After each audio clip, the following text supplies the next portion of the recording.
totally depends upon the scale of project. If it's something on a large scale like a hotel or a stadium or some sort of auditoriums or some sort of an entire campus, these can take like 2 to 3 years. These are the kind of timelines when it comes to the architectural projects. Talking about the interiors one, whether you're talking about the hospitality industry, you're talking about the commercial industry, or you're talking about the residential one, apartments and flats, these can be done within a span of like 3 to 4 months or 5 months. And then if we talk about residences which are like bigger in size, it can take approximately 1 year to 1.5 years, and even beyond when it comes to the hospitality industry. Again, I would say like totally scale dependent, totally dependent upon the factors governing it, and totally dependent upon what commitment you have also quoted to the client. Every space is different, and that is totally dependent upon the space users.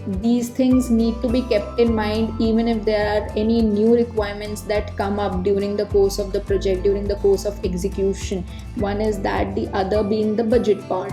Right from day one, when you are trying to conceptualize the project, you need to design the spaces so that the budget that the client has started off with, that does not get exceeded. So these are two of the major things, that keeping the look, keeping the requirement, as well as keeping the budget in mind. We literally transform spaces, and from day one, the kind that we are presented with to the last day that we presented back to the clients, in spite of doing like, you can do hundreds kinds of visualizations around the same, but it's surreal to see that in a tangible form in front of you. It's like totally like, the more you put into this profession, the more happy you would come out of it, and happy clients make you also happy. So